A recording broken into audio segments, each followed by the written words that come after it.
a nova instrução do Missal Romano, chama assim não? Isso. Nova instrução do Missal Romano. O que é que mudou e até que a gente já pode se preparar para utilizar? Às vezes fica com medo, né? Ai, meu Deus, agora vai mudar, como é que vai ser? Mas foi realmente uma mudança na instrução do missal ou a mudança mais em alguns trechos da fórmula consagratória ou da oração eucarística? Como que foi? Quando foi que nós tivemos o último missal? O último missal apareceu para nós. Missal, para quem não sabe, é aquele livro vermelho que está lá na paróquia, que usa para celebrar a missa. Isso. 1969. Olha só. Então, ele saiu, foi a última versão que saiu, em 1969, do Papa Paulo VI. Por quê? Porque até 62, o missal era celebrado, a missa era celebrada, o que nós hoje chamamos de vetus ordo, né, no rito antigo. Né, o padre voltado para o altar, em latim, etc. E aí o Concílio Vaticano II veio e falou assim, não, já era um clamor do povo, dos liturgistas, por uma reforma litúrgica. Uhum. E aí quem faz a reforma litúrgica é basicamente uma comissão que estava, porque o Concílio Vaticano II acabou em 65 e também não reformou a liturgia. Não é? Então também é errado falar missa do Concílio Vaticano II, porque o Concílio Vaticano II não reformou a liturgia. Houve uma comissão, uma equipe que junto com o Papa Paulo VI, São Paulo VI, que agora inclusive está sendo celebrado atualmente no missal, ele aparece como uma festa universal da igreja, fez essa reforma. Então, se eu não me engano, foi dia 3 de dezembro de 1969, primeiro domingo do Advento, foi quando saiu o novo missal. E aí teve erros tipográficos, em 71 saiu a segunda versão do missal. Com correções de textos tipográficos sem mudança. Assim, até a gente teve algumas mudanças na primeira para a segunda instrução geral do Missal Romano, porque aí realmente o que aconteceu? Muitas das coisas que estavam num limbo jurídico, não é, do Concílio Vaticano II, antes da reforma, foram resolvidas e entraram então para a instrução geral. Esse missal é o que nós temos na nossa paróquia. Então esse missal... De 71. 71. Aqui ele foi traduzido na década de 80. Certo. Então ele teve a tradução dele na década de 80. Esse é o que nós temos na paróquia, os textos que nós utilizamos, ele está lá bem bonitinho. E aí, em 2002, São João Paulo II, ele decidiu emendar o missal. Emendar, quando a gente fala de emendar, não é remendar, não é? Mas é de você arrumar problemas, por exemplo, tipográficos, que é problema de letras que saíram errados. Sim. Adicionar outros textos, não é, dos santos que foram canonizados, eram 30 anos de diferença, né? Uhum. Santos que foram canonizados, mudar algumas coisas, por exemplo, algumas coisas eram só memória, então agora a gente passa para festa, então assim, fazer uma limpeza no calendário também, que isso é muito natural que a igreja faça. Aí ele lançou a terceira edição do Missal Romano e a terceira edição da Instrução Geral do Missal Romano, que já está em vigor desde 2002 e que a CNBB produz desde 2007. Certo. Então nós estamos celebrando já com as rubricas certo. Da terceira edição já faz 15 anos. Então assim, em questão de rúbricas, de normas, não vai haver mudança. Inclusive a CNBB, ela fez uma nova versão de um livro que eu usei para escrever o Entrarei, que é a Instrução Geral do Missal Romano, com a instrução ao lecionário no mesmo livro, marronzinho, ficou bem bonitinho. Vale muito a pena estudar então essas normas, que elas já estão lá, e que ela vem meio que na carreira da nova tradução. Sim. Aí o que aconteceu? Veio Bento XVI pediu uma certa fidelidade às normas, não é? No sentido também a certa fidelidade à nova tradução. E a nossa tradução atual, ela é uma tradução deficitária. Ela não é uma tradução boa. Não é? Então a gente tem uma tradução, especialmente a oração eucarística número 1. Ela é bastante deficitária. E aí entramos 2008, se eu não me engano, uma comissão que tinha, entre outras coisas, Dom José Aparecido, que foi arcebispo, que foi bispo auxiliar de Brasília, né? Então agora ele está assumindo a diocese dele, comandando essa nova tradução. E a gente passou 18 anos esperando a nova tradução. Então essa é um tempo, não é? Nós passamos ali, ia sair em 2020, ia ser votado pela Santa Sé em 2020, veio a pandemia. E aí, no ano de 2021, os bispos se reuniram e votaram os textos que não haviam sido votados ainda. Em 2022, a Assembleia Geral dos Bispos do Brasil deu ok, foi enviado para a Santa Sé a tradução, a Santa Sé deu ok para a tradução, então nós estamos esperando que a nova tradução entre em vigor no primeiro domingo do Advento deste ano de 2023. Então a gente tem alguns meses até lá. Eu não tenho ainda o missal físico, né? Porque ninguém tem. Então eu não tenho. Já comprei o meu, mas estou esperando. Né? Então estou esperando. E o que a gente sabe que terá de mudança? A tradução ela é muito mais fiel.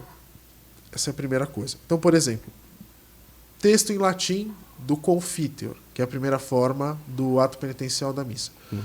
Confesso a Deus Todo-Poderoso, a vós, irmãos e irmãs, que pequei muitas vezes, pensamentos e palavras, atos e omissões, minha culpa, minha tão grande culpa. Isso. Em latim, mea culpa, de novo, mea maxima culpa. Se repete 2 vezes o minha culpa.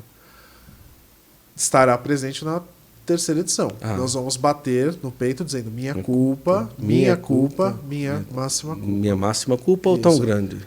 Não sei se está com grande, não sei, mas, enfim, mas vai ser 2 vezes agora. Vai ser 2 vezes. Né? Então isso a gente fez essa adaptação. Depois,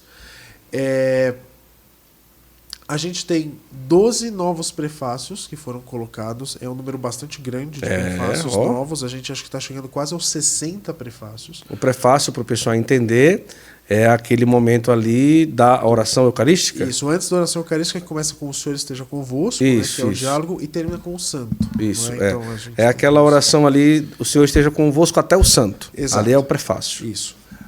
Todas as orações eucarísticas, que é do prefácio, assim, do santo em diante até a comunhão, sofreram uma nova tradução. Eu levei e comparei a primeira oração da oração eucarística número 1 na atual tradução e na tradução nova para o pessoal.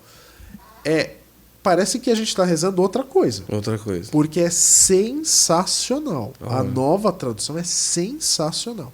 A própria oração eucarística número 2, que ela é apropriada para os dias da semana, ela é mais curta, ela teve modificações da tradução que fizeram com que ela ficasse muito melhor, assim, também, muito melhor traduzidas, não é? Nós temos uma nova monição ao Pai Nosso, uma 7ª monição ao Pai Nosso. Já tinha 6, agora a gente tem geralmente uma 7ª. Usa 2 no máximo, Exato. Né? Geralmente rezemos com amor e confiança. A oração, isso. E depois a outra que é mais conhecida eu também... Precepti salutaribus munis. Então, formados por seu divino ensinamento. Formados pelo seu divino ensinamento, ousamos dizer. Isso. São as duas mais ou menos que a gente acaba usando. Uma coisa muito importante, Guto, agora que eu lembrei. O padre fala, eis o mistério da fé.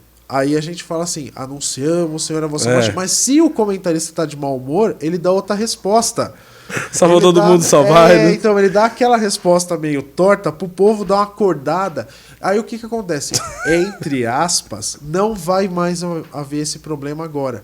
Porque, na verdade, a gente vai ter a seguinte questão. Tirou o eis. Então, mistério da fé. Tirou o eis? Tirou o eis. A começar que assim, lá no latim não tem eis também. Então tirou. Ficou eis. Aí o padre fala, mistério da fé. Aí nós falamos, anunciamos, Senhor, a vossa morte. Mistério da fé e da caridade. Aí a gente tem uma outra resposta.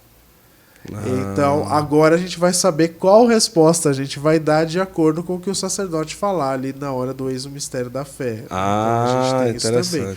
Ficou mais claro para nós. Outra coisa, Quaresma.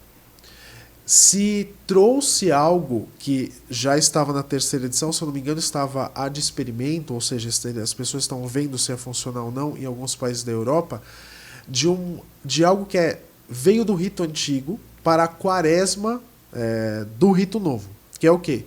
Toda missa de todos os dias da Quaresma, começando na quarta-feira de cinzas e terminando na quinta-feira santa de manhã, todas elas têm uma oração sobre o povo. Então, como é que vai ser? O padre vai falar assim, o Senhor esteja convosco, faz lá a oração pós-comunhão, Aí depois, o Senhor esteja convosco, inclinai-vos para receber a bênção. Então ele vai rezar uma oração específica baseada nas leituras daquele dia sobre o povo, relembrando, como desde o passado, que o tempo da quaresma é um tempo para a reconciliação e os penitentes. Então é sensacional, assim, todos os dias, inclusive os dias da semana. E para o rito da missa é basicamente isso, mas eu acho que o calendário é o que foi mais sensacional. Só voltando, claro. Na hora da consagração muda também uma coisa ali, né? E tudo, né? Não mais. Não mais? Não mais. Então, mas não leram na CNBB lá e tudo, né? Não, isso sim. Só que tem uma questão que é assim. O Papa havia Santos pedido... e adoráveis mãos, naquela coisa. Isso sim. Só na oração eucarística número 1 também. Só na 1. Não é em todas. Santas e veneráveis mãos. Não vai ser em todas, então. Não, reapareceu o anjo, né? Porque tem uma parte da oração eucarística que fala do anjo, que se atribui a São Miguel, esse anjo que é citado na oração eucarística. Então agora ele aparece na tradução. Mas eles falam das suas santas e veneráveis mãos, isso sim. Mas é porque havia um pedido de Bento XVI na época, que se traduzisse a fórmula da consagração, que em latim ela termina por vós e pro multis, por muitos. E isso estava em voga até o Papa Francisco, porque aí teve uma comissão episcopal que foi perguntar ao Papa Francisco, falar, santidade, o que a gente faz? O que a gente traduz, o que o senhor prefere? Aí o Papa Francisco disse, como é que é? Ele falou, não, é por muitos, então mantenha porque é por todos. Então mantenha por todos. Então nós mantivemos o por todos na nova tradução. Não foi traduzido por muitos. Quem explica muito essa questão é Dom Estevão Bittencourt. Ele tem um estudo, não é, sobre a questão do por vós e o por muitos, não é, que é colocado. É um estudo muito interessante de Dom Estevão Bittencourt, que era um gigante, né, dentro da Igreja do Brasil. Calendário. Sensacional. Agora nós temos os santos que são devocionais brasileiros no calendário brasileiro. Então, por exemplo, diversas paróquias são dedicadas a Santa Rita de Cássia, tinham que celebrar a missa com o texto do comum das religiosas, porque não tinha texto. Tem texto agora. Muito bom. São Benedito, tá lá, também muitas comunidades dedicadas a São Benedito. Nossa Senhora Mãe da Igreja, primeira segunda-feira depois de Pentecostes, uma festa instituída pelo Papa Francisco, tá lá. Nossa Senhora do Carmo, antes, ela, por exemplo, era o que aconteceu especificamente esse ano.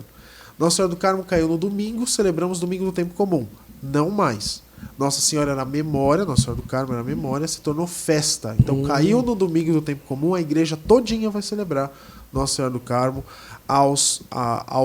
nos domingos, não é? Santa Maria Madalena era festa, era memória, se tornou festa. Agora ela está equipolada com os discípulos, não é? Porque ela é a coapóstola, não é? Então ela foi equipolada também. E o calendário brasileiro? Santa Dulce dos Pobres, São Frei Galvão.